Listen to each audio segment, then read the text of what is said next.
Hi, everyone. Welcome back to the Equip with Strength podcast. I'm a wee bit starstruck, actually. I'm here with Dan John. I've been anticipating this interview for a while, and thank you so much for coming on to my wee show.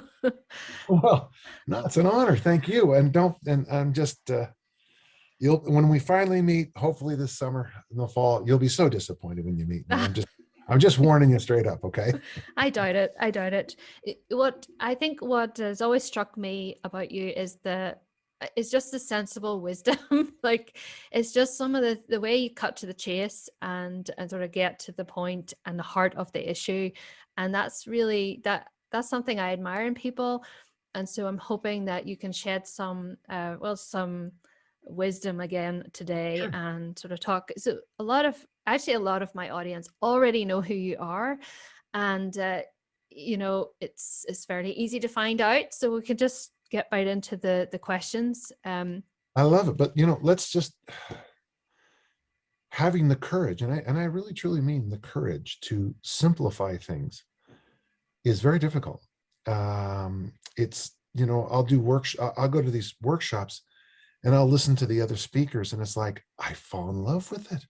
They'll start talking and it's like the QL transcends across the greater aberration and the mesocycles. And it's like, oh, I love that stuff. And then I get up there and go, yeah, but if you don't have a good hinge and you don't know how to squat, that's great, but it ain't going to work. And if you don't drink water, eat protein, eat vegetables, and sleep, and none of this going to, you got to take care of that stuff. And then people go, oh, did you hear what he said? We should sleep. And I honestly, sometimes I'll sit there and go, why do these people pay me money? I mean, this is stuff my mom told me. This is stuff I'm sure my grandma told my mom and my uncles and aunts. There's just, but making things complex is very sexy, and it ties in to the way, I don't know if it's true about the great Irish but it ties into the way most Americans think. And it's, if I get an answer that's complex enough, then it's not me. mm, It wasn't those 40 years of sitting on the couch and shoveling crap down my throat. mm-hmm. It was, it's the fact that, the sun rises in the south today. If I, you know, I think we could just conclude the interview there, because that essentially, again, simplified down to the exact heart of the issue. And so many people get caught in the details, that in the trees, and it's really, really hard to zoom out and see what the big picture is. And especially with fitness, right? oh, A lot of people are trying to fit fitness into their life, but they fail to zoom out and see, well, what is my life and how is this actually going to work for me? um, so actually, one of the things my husband asked me to ask you was to do with um, how to weed out a good coach out of all of the people who are trying to oh. sell you on the details that maybe probably are BS sometimes. Well, I'm starting to pick up on Instagram that the people I respect, and this is going to sound a little strange, Marianne, but they have sons and daughters, they have spouses, they have friends. You see pictures of them at a pub or a bar with a smile on their face. Um, when they disagree with something, if someone comes up and says, if they are, okay, I don't agree with the following thing I just read, almost always it's because I can't make this work with the athletes and the facility and the equipment we have. It's never, it's never, it's never, it's never a direct attack. So number one, they have a life, and they tend in that life to be fairly balanced. They tend to they tend to have dogs and cats. They tend to have uh, children. They tend to have lives. They make mistakes. When they do try something new and it fails, they don't they don't negate the whole program. They just say it doesn't work with the athletes and the way we do things. if they find something new that does work, they become missionaries for it. Mm-hmm. They believe in it, and they'll, I don't know if you read Mike Boyle. Do you ever read Mike Boyle? I do not actually. He's got a chapter in his last book called "I Want to Be Dan John When I Grow Up," and it just made me laugh. He asked if it was okay, and I thought it was funny. But the idea about when he first read my work, he thought I was insane. But then when he heard me speak, it's like, oh, Dan's not crazy. I'm not crazy for skipping over this obvious stuff. Mm-hmm. The goblet squat, loaded carries. I like to do every movement every day. Not a lot, but Mm-hmm. it can be just simply in the warm up. A few squat movements in the warm up, a few hinge movements in the warm up. Just every day. Every day you do a little bit of everything. And he goes, I thought he meant you were going to squat heavy every day. And then he went, and the mistake I made, this is what I love. See what I'm saying about why I respect him? He said, the mistake I made wasn't the way he wrote it. I didn't read it right. Oh. And so to me, that's those what I look for. So I would say, look for somebody that's got a life. Now, it doesn't mean you don't have to have kids. Mm-hmm. But on Mother's Day, we just had Mother's Day this weekend. They should have a picture of their mom. Or he or she should have a picture of their mom, or a picture of their mom and maybe their spouse or herself with her kids. It's not always 5 sets of 2 and carbs make you fat. There's Mm-hmm. more to life than that, and that's how I discern coaches. Yeah.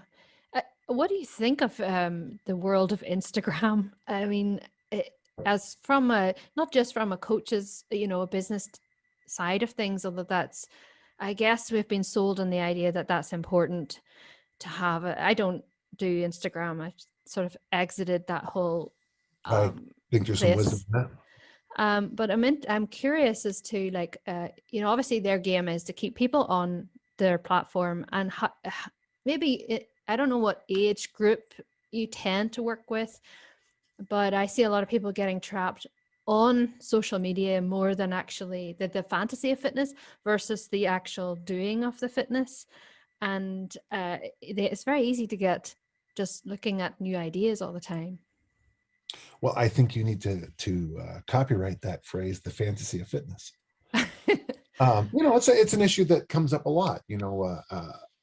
I have one of the larger fitness audiences. I'm almost 48,000 people. Now, the reason I even bring that, please, it's not me bragging. It's not. I do nothing to cultivate an audience. Mm. No, but you did, like, no. You in a different way, you've done it. Yeah. I don't show my boobs. I don't show my butt. I got pictures of my dog, playing in the snow. I got my grandkids and I racing around the block. I did it by having every day, and it's not, and Brian, the guy who owns Dan John University with me, the two of us, he posts a lot of these videos, and because I work with people who are deaf, we add the closed captioning so that so that Anne and my brother can read my posts, and that costs us a lot of money to do it. We have someone have to transcribe it, and sometimes the transcriptions have little errors that I think are hilarious. Yes. But I'm not changing them because I think it's because I want to laugh. So for me, I just decided that when my daughter showed me how easy it was to load a picture and a point, I thought, and Facebook is just such a slow. I mean, my only knock on the only reason I even stay on Facebook is it's got all my travel pictures to Ireland, and so in this world of social media, one of the things that you can become social media famous quickly, but there's a wonderful. You're not far from where you live. There's a place called Odense, which is in Denmark. It's where Hans Christian Andersen was from, and he has a wonderful little story called The Emperor's New Clothes. And I use The Emperor's New Clothes very often. And I'm not trying to be a mean or anything to the other coaches and trainers out there, but everybody reminds me of the Emperor's New Clothes. And all of a sudden you'll go to this workshop, you'll meet this, very often you'll meet this person with 2 million followers. And the moment you meet them, you're like, oh, the Emperor has no clothes. Yeah. You suddenly get a sense, um, when you go to a workshop with me, I'm going to lift weights with you. I'm going to throw stuff around. We're going to go out to dinner together. We're going to laugh. Uh, I'm going to complain about any physical ailment that I have at the time, which is usually something. That's my dog, Sirius Black. Someone had the gas to ring the doorbell. That's Um, funny. but that's what I don't want to be, I guess. Yeah. You Yeah. know, I don't think anyone thinks that they'd be that, but like, I think that's what happens inevitably if you get sucked into the machine that is like your only thing is the Instagram and the thing. yeah. But what you did before, and this is the advantage I think of having had time without the social media platforms, is you learned old school how to build a authority and reputation, and you did the work, and it's easy to get views if you're just posting a snippet of a video that you go for the low hanging fruit of the eyeballs. Then it's easy to kind of get that attention, and it's unfortunate because a lot of people are under the impression that fitness therefore, like, well, not only that some things attainable that's maybe just not realistic for them, but they end up oftentimes just feeling really bad about themselves because they can't do the million things that these superheroes are portraying on Instagram. And it's something that really gets my goat so much because I hear so many, especially women, there's just no reference anymore to what's realistic. Oh, And do you probably see that too? and it's so much, and I think you're right. It's so much worse for the women. Mm-hmm. I am not an attractive man. I get that. I got a broken face, multiple surgeries, uh, I'm an old beat up guy, and people will listen to me. Mm-hmm. On the women, to be a Dan John and be female is much more difficult. And I acknowledge it. And I tell people I acknowledge it. It is, and my good friend Mike Boyle, he's as ugly as I am on a good day. And, but we get a little bit of that. We get a bit of a pass because we're male Mm-hmm. and older. And I get that. And if I didn't acknowledge that, then I'd be so full of shit, you should come across and just slap me in the face. Mm-hmm. You have to acknowledge it. What female fitness coaches, female strength coaches, female sports coaches have to put up with is difficult. People still, in this day and age, comment on the looks of female athletes and female coaches. Mm-hmm. And the nice thing about being a track coach is I don't care. Mm-hmm. It's a number. Just give me your number. And my daughters were both throwers, and I worried. My daughter went on to the university level, and this is going to sound horrible, but I had concerns, because to be a Division I thrower, she'd have to spend a lot of time in the weight room. She was going to get big traps, big legs, and I worried that it would impact her social life, Mm-hmm. her family life. Fortunately, it worked out, and she just had a baby a couple weeks ago. So, Oh, congratulations. thanks. But and he's upstairs. Oh. But I have to say that out loud. I have to say that sentence out loud. That as a father, Mm-hmm. as a father who loves his daughters more than anyone knows. Look at me getting all misty eyed. My daughter would say those are love tears. So your daughter's right. Here are my love tears. Is that I had concerns because as much as positive as we made our home, I believe in the absolute dignity of every human person. That is a foundational statement in my life. there is stigmas against women of power. And Mm, as bad as it is in politics, I think it's worse in the fitness world. I think so. I've seen it. Yeah. And most of the people I mentor now are females. Mm, I help a lot of female fitness and strength coaches. I kick down a lot of doors for them, mm. and literally, I mean, I'm a force of power, and I use it. Um, it's very important to me. Yeah, I'd say so. And rightly, like it's the sort of thing that it's frustrating from a coach's perspective, and it sort of sheds light on why so many insta fit people as well go down that route. I remember when I started in 2010, um, and it was I found myself writing into titles and putting thumbnails on that I knew would get like more attention, and instead, like, I just didn't know any other way of getting attention other than using my looks or, appealing to that sort of the sexy side of fitness.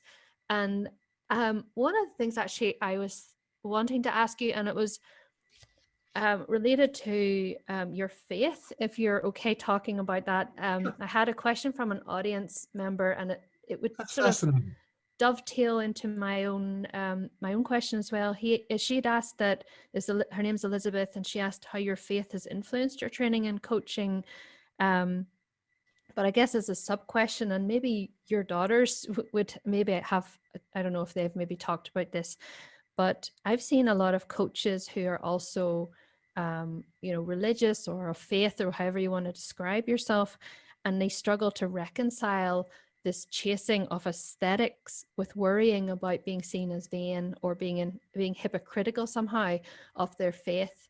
And I know I felt that tension, and I'm wondering, well, first of all, how your own experience with, not necessarily it's, whether you chase aesthetics or not, but like related to the question my audience member asked, has things shaped? She said something about once you told a story about a nun at school and something she taught you, and she Sister didn't. Maria Sumta. Yeah, Yeah. So I'll go she's through that. yeah, I'll go Elizabeth's through a fan of yours as well. So that. big So question. Elizabeth, gentle listener, Elizabeth, I have never seen. Now, I have a great background in Western civilization, Western culture. I've never seen a separation between mind, body, soul, and spirit, Mm, and I refuse to. In fact, I think it's, I think it's bad, a sign of a bad education. Actually, oh, that was mean. That was judgmental. That was my judgmental statement of the day. But the great Jesuit tradition, all for the greater glory of God. I try not to I try not to wear my faith as a shield. I don't think that's appropriate. mm, Um, I have a friend who's vigilantly anti-Islamic, and I told him an interesting story about when I was in the Middle East. It was about 2 a.m. during Ramadan, and Cairo has 26 million people, and I swear we're all in the same square. And I have never felt more cared for, loved, and just respected than that moment. So, with my adventures around the world, I've had a chance to be helped by people of many skin colors and many belief systems. mm. And some of the worst people I ever met in my life share my ethnic and theological background. So, Yes.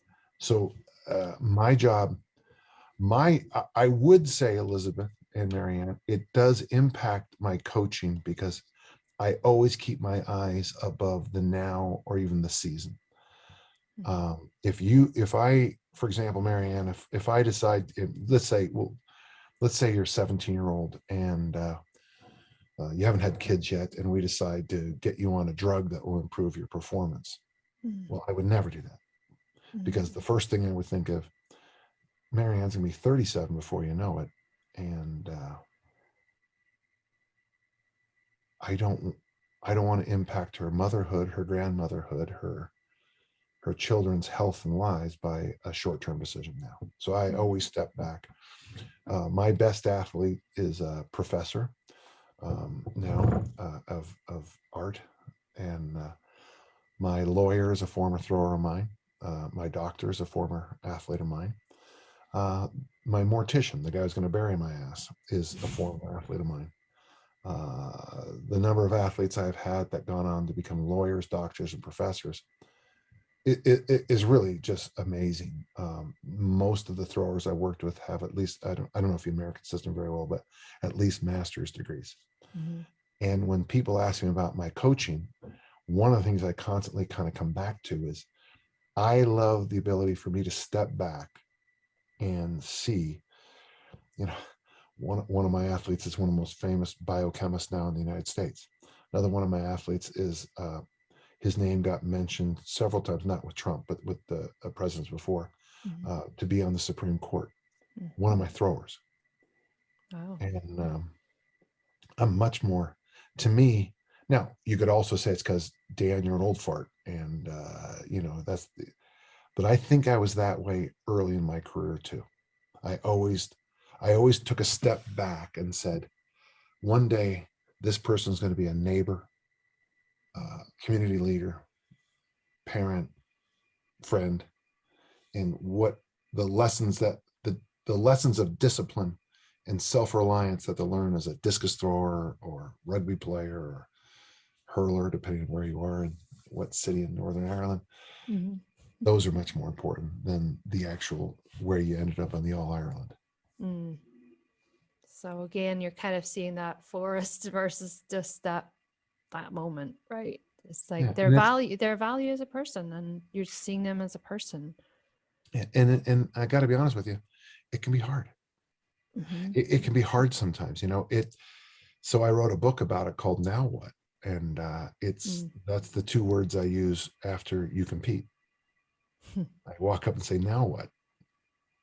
And I did something that drove the other coaches crazy. And I would sit down before American football and I'd say, what do we do if we're going to lose? What do we do if we're going to lose? And I had coaches say, we can't talk about that. Like, really? The leprechauns are going to hear it. The fairies are going to, the little people are going to, knock on wood, come on, guys. It's just, but I always thought it was important to have the conversation of what happens if you fail miserably.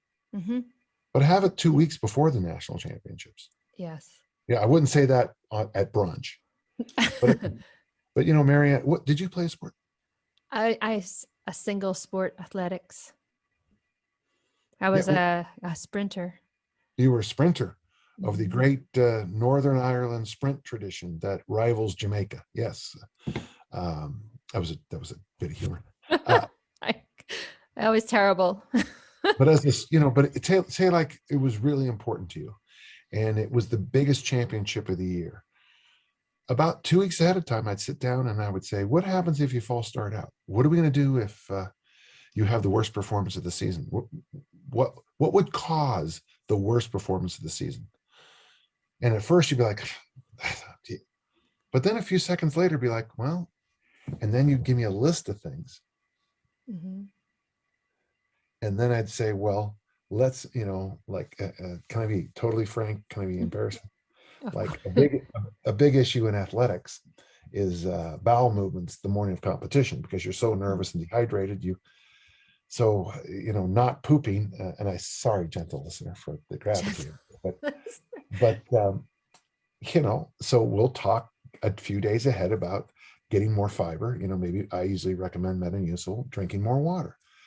Get up 2 hours earlier than you think you should. I don't mind you get up at 4 the day of the nationals. It doesn't matter. You're not going to sleep well anyway, the day of it. So what we do is just try to attack all the ideas that you can come up with that would cause you to do poorly. And here's the funny thing, Marianne, is that there's always one more idea than we thought of. But in the future, I'll know that one too.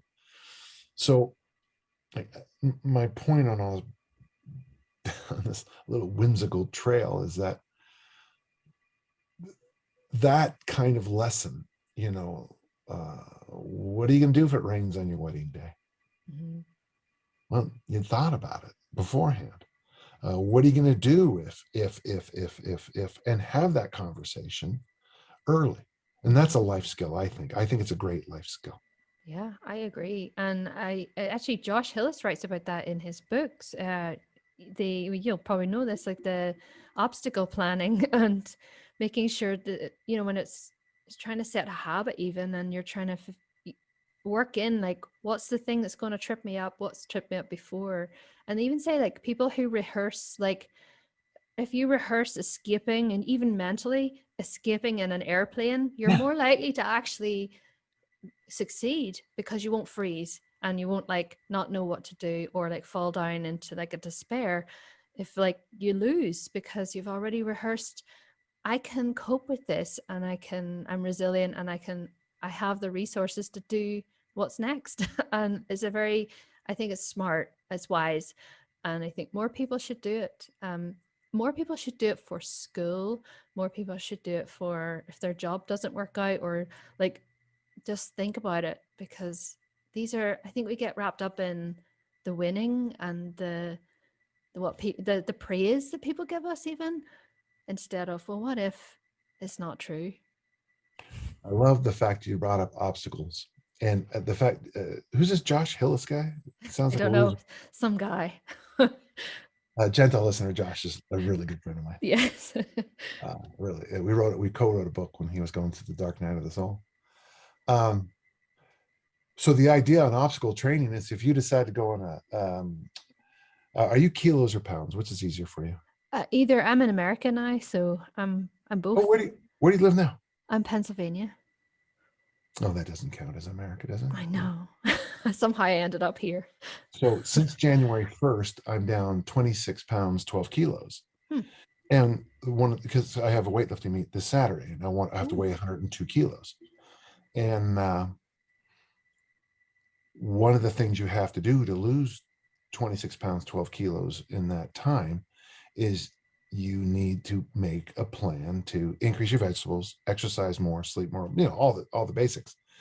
But what you also need to do is go, okay, are you really in a 4-month period going to eat vegetables and protein and just drink water?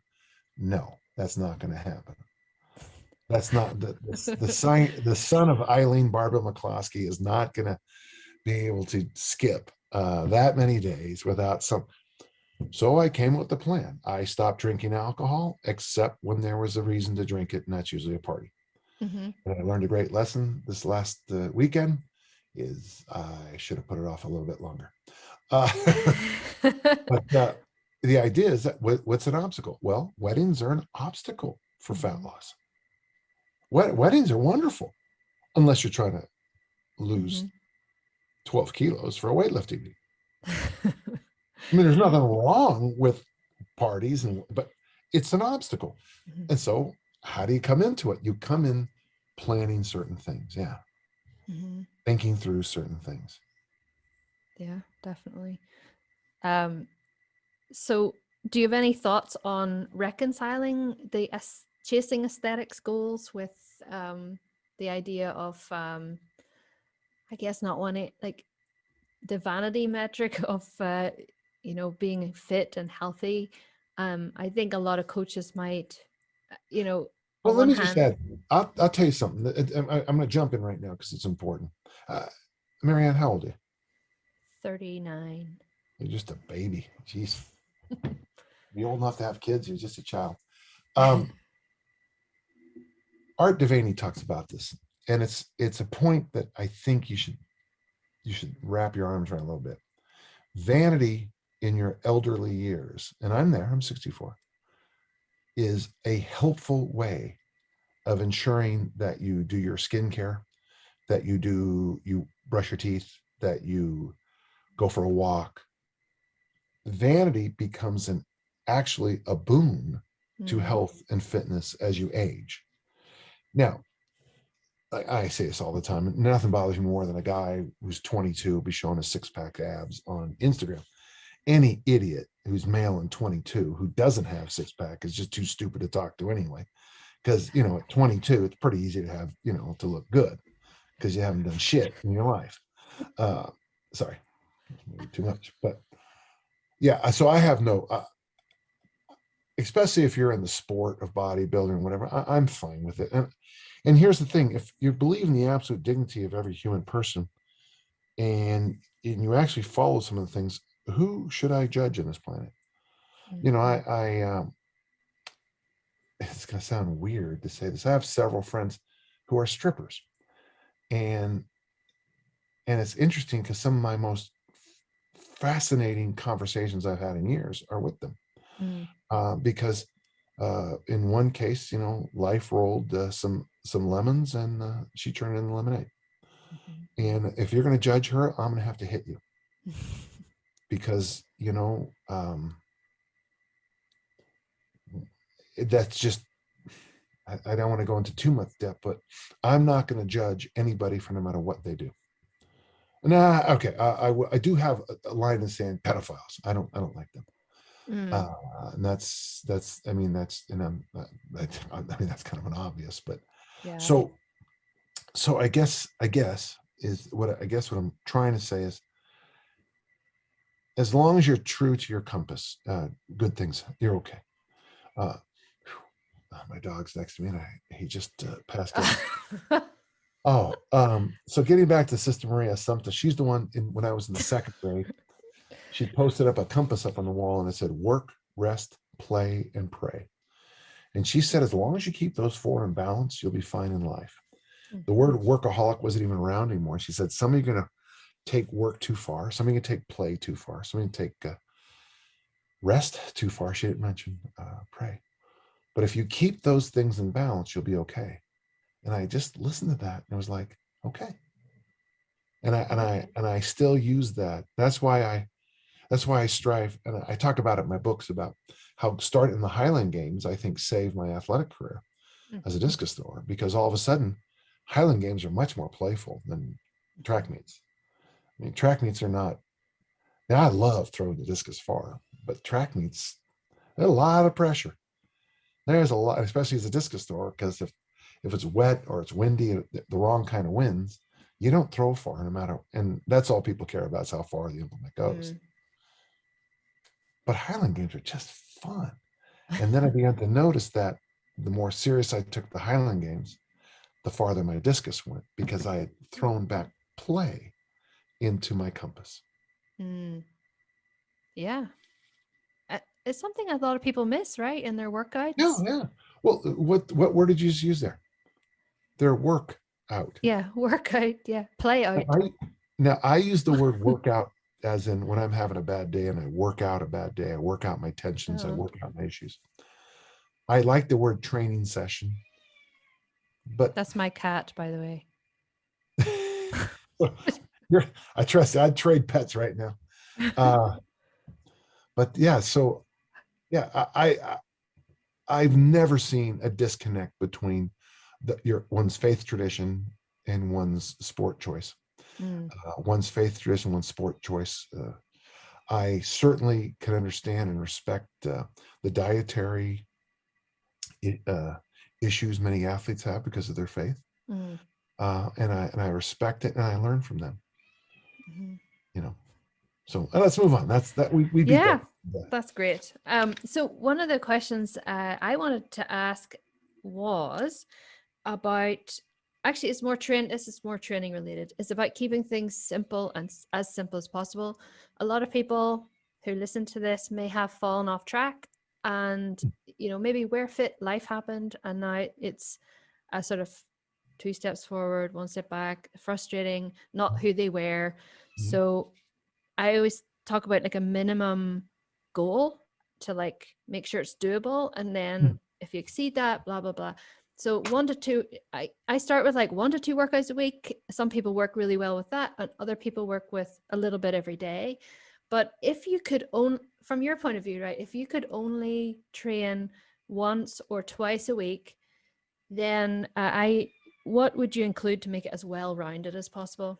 It wouldn't, if you'd asked me 7 days a week, I'd have given you the same answer: push, pull, hidden squat, vertical. There we go. And the only thing is, it's in the volume of the day. Mm. So in the United States, we do way too much push and pull. Well, way too much push. But for me, here's a perfect program for you. A few press up, push ups, depending what where you're living now. Some kind of pull. I think personally, I think hanging is the best pull most people can do. Yeah. Just hang. Throw in a couple sets of goblet squats, either deadlift or swing, and then pick up a few weights and walk. Pick up a dumbbell and go for a walk. And then after that, just breathe out and go for about a half an hour walk. That I just summarized the bulk of how I coach normal people. Yeah. So the push, the pull, and the squat, try to get 15 to 30 reps. If you're going to lift 3 days a week, 2 days a week, in those workouts, that's 3 sets of 8, 5 sets of 5, 5 sets of 3, 3 sets of 5. It don't matter. Push, pull, and squat, 3 sets of 8. Hinge, whatever's appropriate. If it's deadlifts, a few less. If it's swings, a few more. Any kind of loaded carry, mix it up every time, and then go for a walk. Yeah, simple. 3 sets of 8 in the overhead, 3 sets of 8 in push-up. Hang for 2 minutes, break it up into 5 or 6 hangs.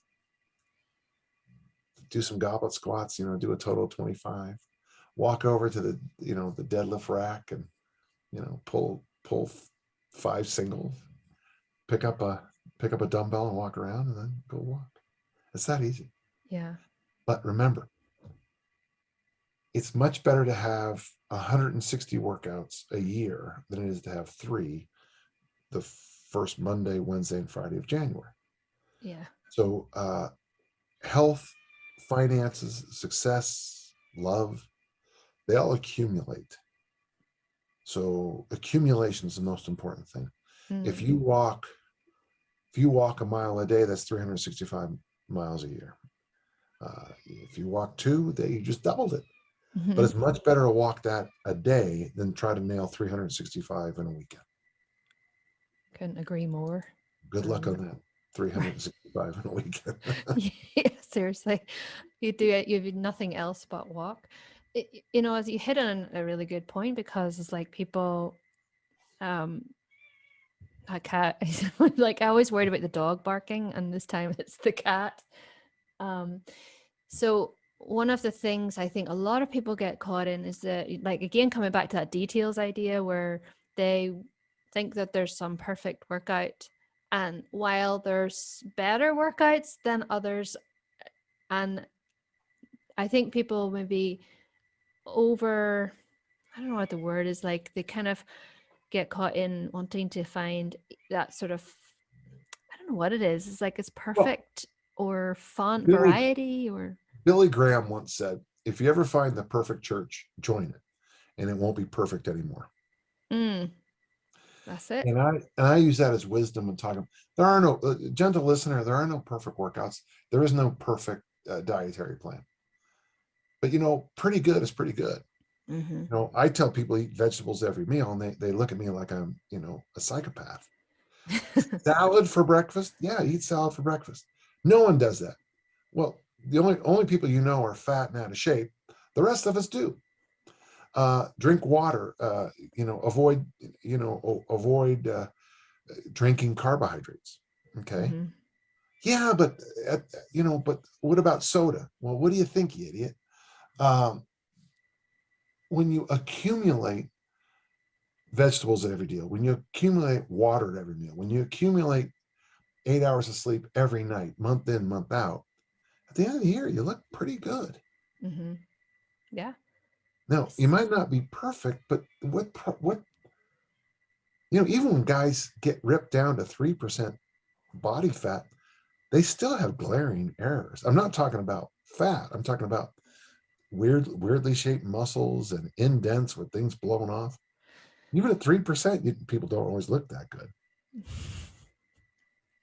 So it's that chipping away, right? It's like I think people, so what happens is like they want to get really fast results, and then we don't necessarily really realize what we have to do to maintain those fast results. And so it becomes this, you tick 10 boxes to get there, and now you have to keep them all ticked for you don't know how long, because you've never gradually got there with 1 or 2 boxes first, and then maybe you could just get away with that the whole time. and not have to kill yourself forever. And obviously it's not sustainable. So Yes. why would you try to tick all 10 boxes at once if you could just see if you could. I always think, like, what could I get away with? Like, Well, when I tell people the training program I used, they always ask to look behind the curtain because they think I've lied to them, like I'm right. skipping something, you know. No, no, it's just, but it's the it's coming back and doing it again and again and again. And one lesson I've discovered in life. I don't want to be grandpa wisdom here or anything, but you know, there are no real secrets. There's and when you accumulate hundreds of, like when people ask me why I publish so many books, it's like, well, I write every day. Really? What do you do? Well, I write every day. Well, what's the secret? How did you miss that whole point on I write every day? And all of a sudden one day you've got a lot of books and articles. And um, you know, how do you raise good kids? I mean, you tell them you love them every day. You set boundaries. You fight. Sometimes you fight the little battles because those are easier to win than the big ones. You know, and getting your kid off of meth addiction is a heck of a lot harder than yelling at them for smoking a cigarette. Mm, You know, win the little battles early and often, I guess. You know, yeah. But that's that's yeah. true about anything in our field of physical fitness. And I also do feel bad for the people who do come so. I mean, I don't want to be too rude. I have other word phrases for it, but when they put their body as their advertisement, Hmm. life happens.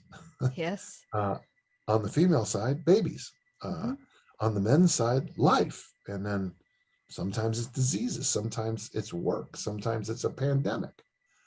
And if you decide to go, your body is the answer to all questions, you know, you're going to have a hard time maintaining it. I tell you one thing, it's real hard to look at 64 looking like I did at 19. I don't know what it is. I don't know either. Yeah, it should be. How it's funny because, like, I was having this similar conversation with my husband. It's like, and I was thinking, like, back in like 10 years ago, it was a lot easier when I used to be a nurse and I used to work a couple of nights a week along with my fitness stuff online. And then that was it. That was my life. And then I actually I got married, and then I moved to Saudi Arabia for a year. And then I moved again the next year to America. And then a few years later, I had a baby, and I had a lot of chronic pain, and I don't look like I did 10 years ago. Really? Funny that, right? I Funny. don't have a 30-year-old, a 29-year-old body anymore. Yeah, Um, and funny enough, I'm 10 years older.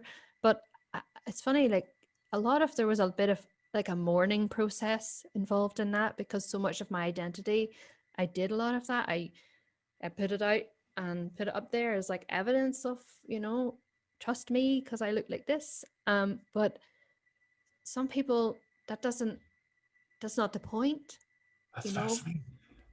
That's really not the point. Like, I feel like I have a lot more empathy for people now, as after like a lot of life happened. And I know how um, judgmental almost it feels to have somebody doing that. And they're naive. They're not understanding that there's people here who have really suffered.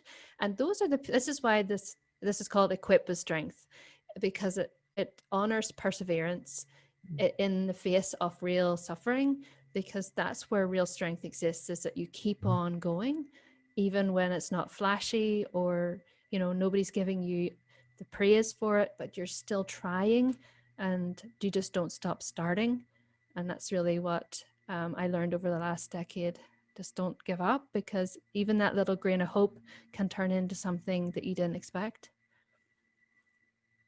That's fantastic. So I just You know, I heard a woman say something fascinating. She said that I wish when I was 25, I could tell my 19-year-old self how good she looked. And when I was 35, I wish I'd told my 25-year-old self how good she looked. When I was 45, I wanted to sit down with my 35-year-old self and tell her how good she looked. One of my favorite stories, I know I wrote it in one of my books. I couldn't tell you which one, but I was a teacher at a school here, and I was teaching one day, and sometimes there's that pause, and I'm walking around, and I heard these two girls whispering about one of the female teachers, and they said, "I hate her and her fat ass." And I thought, "Ooh, that's cruel." But life is funny. 10 years later, we got a new auditorium, and I'm just walking around, and I hear this, "Mr. John," and I turn, and I didn't recognize him. The joke would be, I recognized about half of them. Oh. Saucer of milk, table one, please. Yeah. Meow. And I almost want to sit down with those high school girls who are doing all those idiotic diets, and that Romy and Michelle's reunion where they eat gummy bears and whatever the damn. I wish I had your discipline, And have you seen the movie? They've got all these insane diets in it. Oh, I'm gonna watch it. I've got to watch it now. Romy and Michelle's high school reunion. I've heard of it. I don't watch it. Well, worth your time, especially their nutritional advice is worth your time. It's terrible, gentle listener, don't follow it. But it is true. I mean, we are so hard on ourselves. Every so often I'll look at a picture of me, and at a time where I thought I looked horrid. I look back now and I'm like, dude, give yourself. There we go. This is okay. So, oh yeah. So this is a long time ago. That little girl has two babies now who are 7 and 6. Wow. And I look at those pictures and I'm like, you were just fine. Mm-hmm. The hair, well, I'm sweating, so I'll put up with that. But yeah, you were just fine, and you were happy, and you were okay. Mm-hmm. And I think one of my knocks on the fitness industry, and by the way, the word fit simply means to knit. And the best way to think of the word fit is a jigsaw puzzle. The pieces fit. And for me, I don't think you're fit if you have 6-pack abs and your kids hate your guts. Mm. I don't think you're fit if when you walk outside, all your neighbors go inside because they'll hate you. Mm-hmm. I don't think that's a fit person is fit. They fit in the community. They fit in their families. They make a difference in the world. Mm-hmm. And so you can not have the body you had 2 years ago, 3 years ago, but be much more fit, Yeah. That's it. That's the difference. Yeah, I forgot that that's what fit means. Well, everyone forgets it. That's why you keep me around. Yeah, but it's beautiful. It's a really beautiful meaning for it. Yeah. So I guess to wrap up, is there anything I should have asked you? Is there anything you want to talk about or haven't said, or any words of? I've enjoyed our talk, so let's talk again soon. Would that be okay? That'll be perfect. Thank you. Thank you for coming on. Yeah, what do I want to talk about? I want to talk about the fact that I'm almost 64, and next Saturday I'll be standing up on a scale, weighing in at a weightlifting meet, and then someone's going to call my name and start a timer, and I'm going to step to the platform and lift. It makes me nervous to think about it. And one of the things I'd recommend to your listeners is that even if you're not competitive, it is a nice idea every so often to put a check mark on a day and say that on that day I'm going for it, So gentle listeners, if you want more information, I have a free site, danjohn.net. It's a library, about 3,000 pages of free information. Help yourself. I got a couple books up there. Help yourself. And then I have a paid site called danjohnuniversity.com. If you guys write MARCH, March, I think you get a discount if you put that in there. Okay. Thank you. Awesome. Well, once again, thank you so much. And absolutely, looking forward to having you back on. Sooner than later. Okay. I don't know how much longer I'm on this planet. Okay. All the best. My best to you. Bye-bye now.